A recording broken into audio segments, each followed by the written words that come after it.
부모에게 자녀만큼 소중한 존재는 없습니다.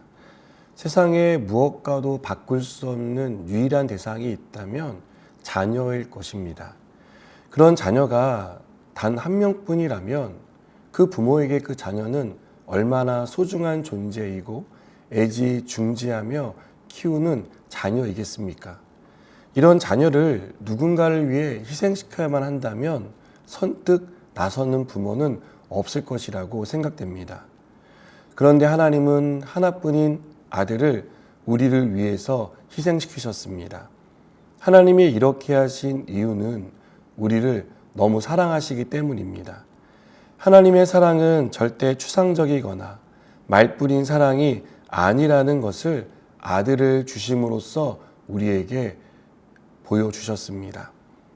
자신의 전부인 아들을 십자가에서 죽게 하심으로 우리를 너무 사랑하신다는 것을 보여주신 하나님은 지금도 하나님의 사랑 밖에 살아가고 있는 사람들을 부르고 계십니다.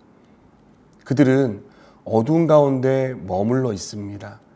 빛으로 나오라는 초청을 하고 있지만 응하지 않습니다. 빛으로 나오면 자신의 추악한 모습이 드러나는 것이 싫어서 어둠 속에 감추는 것이라 생각됩니다. 그런데 하나님은 추악한 모습을 드러내고 죄를 씻음 받으라고 초청하십니다. 하나님의 사랑은 우리의 생각보다 커서 어떠한 추악한 죄악도 말끔히 씻어 주실 수 있다라고 말씀합니다. 그렇지 않았다면 하나님은 죄인인 우리를 위해 아들을 십자가에 내주는 일은 하지 않으셨을 겁니다. 우리의 죄에 대한 책임을 묻고 엄벌하셨을 것입니다. 그러나 우리를 사랑하시는 하나님은 우리가 죄로 죽는 것을 참아 볼 수 없어서 아들을 내어주셨습니다. 아들을 통해 우리를 죄에서 구원해 주셨습니다. 세상에는 여전히 믿지 않는 사람들이 존재합니다.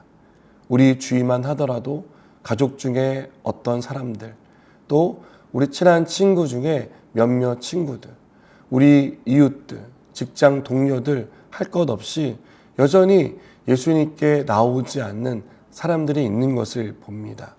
그들은 자신들이 어떠한 결과를 맞을지를 알지 못한 채 살아가고 있습니다. 참된 사랑으로 부르시는 하나님을 미신적인 존재라고 여기거나 비인격적이라고 말하며 영접하기를 거부합니다.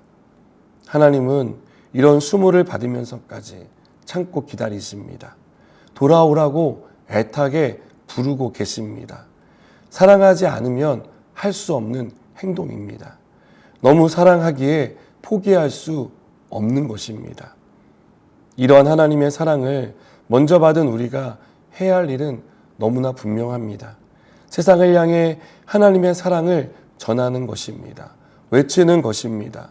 애타게 부르시는 하나님의 마음을 가지고 믿지 않는 가족들에게, 친구에게, 동료에게 빛 대신 하나님 앞에 나오라고 요청하는 것입니다. 그들도 예수님을 믿고 구원받도록 부르는 것입니다.